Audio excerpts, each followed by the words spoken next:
안녕하세요, 준뱅커입니다. 오늘은 한국주택금융공사에 대해서 알아보겠습니다. 자소서 작성 전 주의사항을 먼저 알아보겠습니다.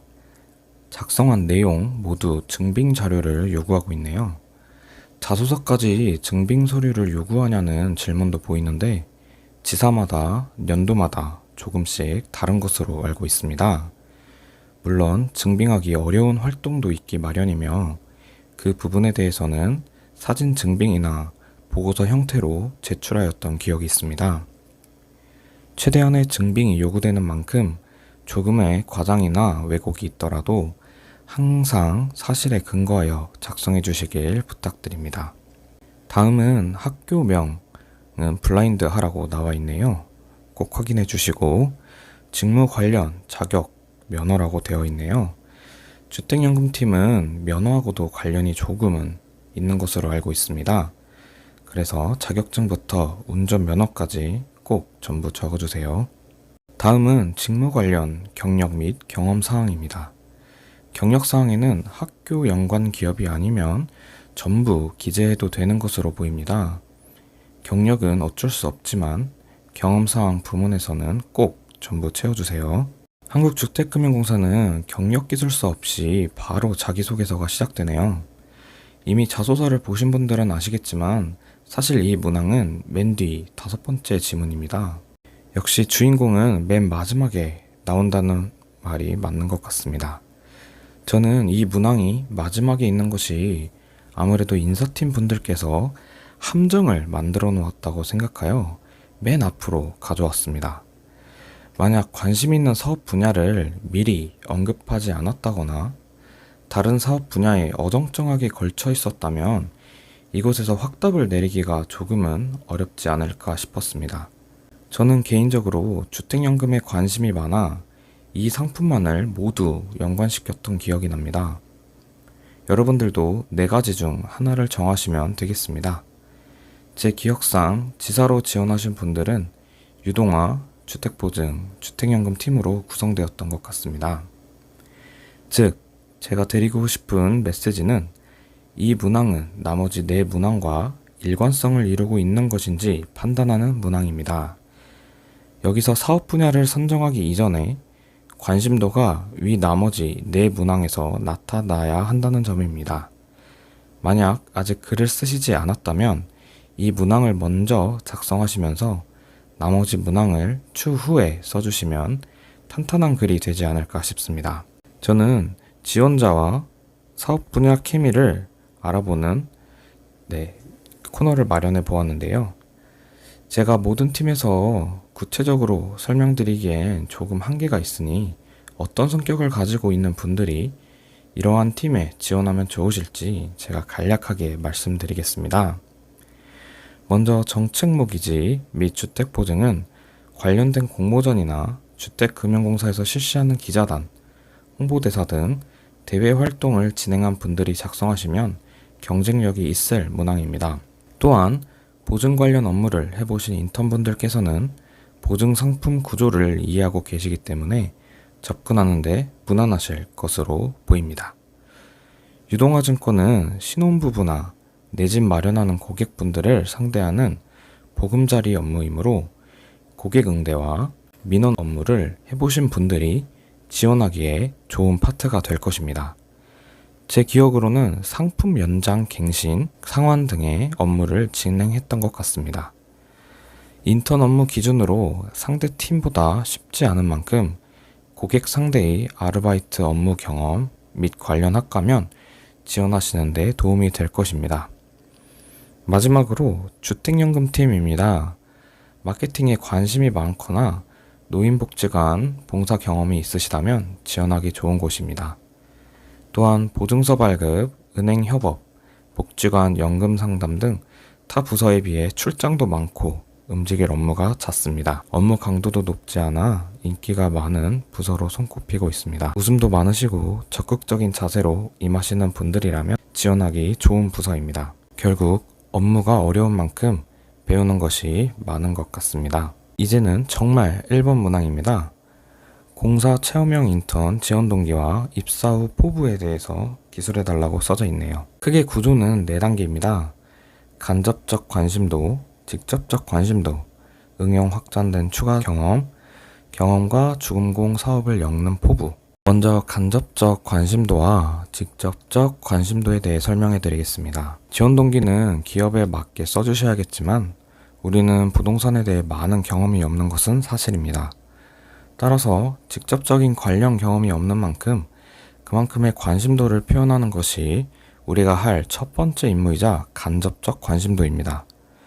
첫 시작은 현재 초고령, 저출산, 저성장 등을 경험하는 우리나라 속에서의 가장 큰 이슈는 부동산에 있음을 보고서나 기사 등을 통해서 나만의 관심 표현으로 만드는 과정입니다. 지원한 동기는 곧 직장 선택 기준을 묻는 점과 연계됩니다. 주택금융공사는 금융재원을 활용하여 부동산을 둘러싼 경제적, 사회적 약자를 위한 투명한 자금 융통을 이끌고 있는 기업입니다. 또한 부동산의 특성상 개인 그리고 기업 등 많은 유동성 자산이 묶여있는 곳이기도 합니다. 부동산 가격, 가치, 수요 공급 등을 통해 어떤 변화가 일어날 것인지에 대해 고민하는 흔적, 즉 간접 관심도가 필요합니다.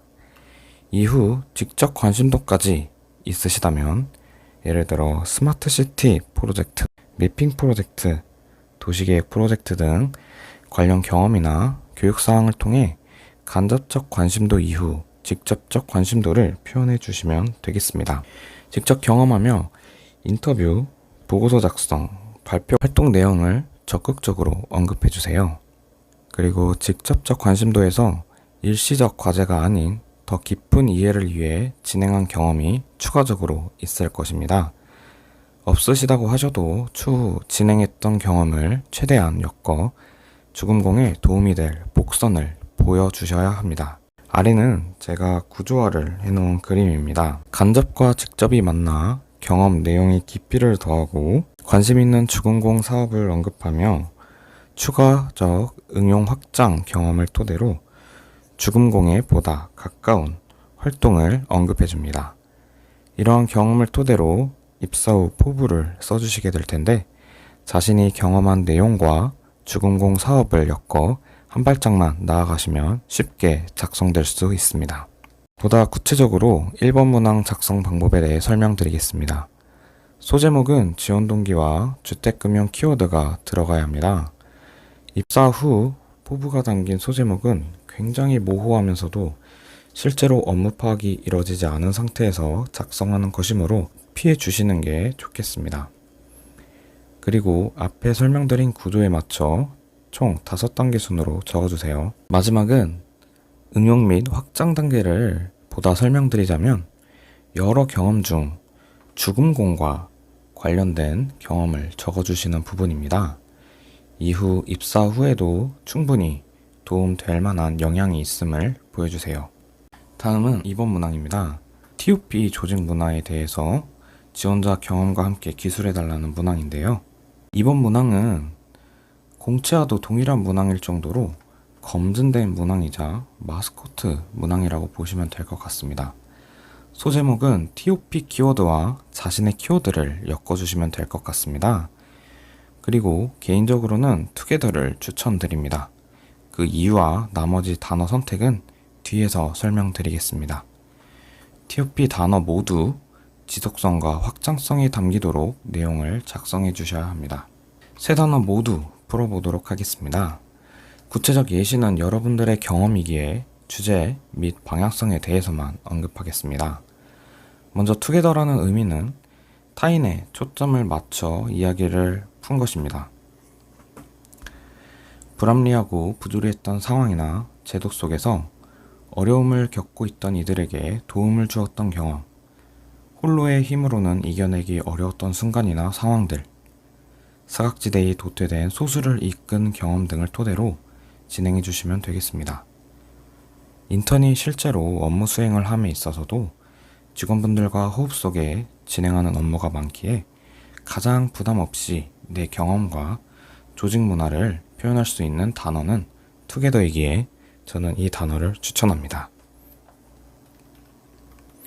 다음 오픈이란 단어는 자체가 모호하면서도 쉽게 머릿속에 그려지지 않아 글감이 조금 어렵게 느껴집니다.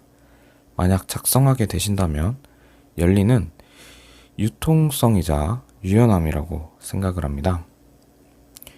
이 단어는 투게더와는 조금 다르게 여러분들이 중심이 되어 수능, 수동, 방관의 태도가 아닌 혁신, 변화, 주도성을 갖고 맞닿은 상황을 개선해 나간다는 의미입니다.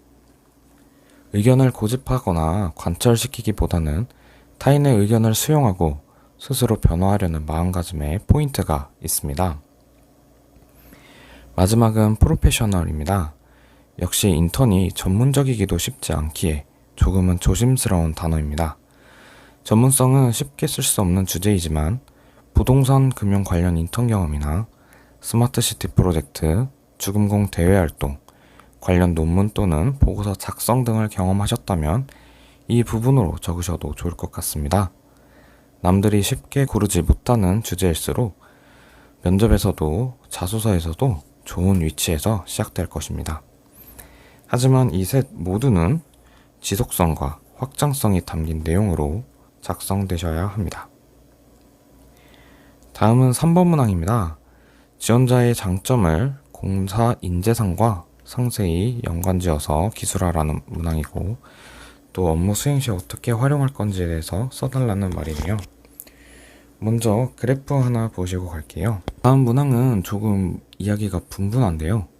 인재상 3가지에 대해 모두 작성해야 하는지 아니면 하나만 작성해도 되는지 여부에 대해서 물어보고 계시는 분들이 많습니다. 결론은 3가지 모두 작성해 주셔야 합니다. 마지막은 꼭 하나의 키워드를 도출해 주셔야 합니다. 이 그래프는 최근에 주금공 공채를 코칭한 한 분의 인재상 부합도 그래프입니다. 여러모로 실험한 결과 타 지원자와의 격차를 낼 수 있는 방식을 소개하고자 합니다. 새 경험을 200자씩 총 600자 작성해 주시고 마지막은 100자로 작성해 주시면 되겠네요. 100자는 하나의 공통점을 뽑아내야 되는데 자신의 장점이자 핵심 키워드를 한마디로 정의한 후 관심 부서의 사업 내용에 맞춰서 어떤 인턴으로서 입사 후에 임할 것인지 작성해 주시면 되겠습니다. 다음은 마지막 4번 문항입니다. 공사는 공익성과 나눔, 배려 등을 핵심 가치로 삼고 있는데 지원자의 과거 공익 지향적 경험이 있다면 기술해 달라는 문항입니다. 여기서 지향적 경험에 대해서 우리 함께 고민해보는 시간이 필요할 것 같습니다. 과거의 공익 지향적 경험인 만큼 단순히 착한 일을 했다라는 개인과 개인 사이의 도움보다는 지속성과 선순환이 요구되는 파장력이 담긴 경험이 필요합니다. 공익을 네이버 국어사전에서 확인해 보아도 사회 전체의 이익이라고 나와 있습니다. 하지만 요즘 코로나다 보니 이러한 경험이 쉽지는 않은 것 같습니다. 그래도 이렇게 문항으로 나와 있으니 위와 관련된 내용을 고민해보는 과정이 개인적으로 필요할 것 같습니다. 다행히 문항을 다시 읽어보면 공익 경험이 아닌 공익 지향적 경험이라고 나와 있습니다.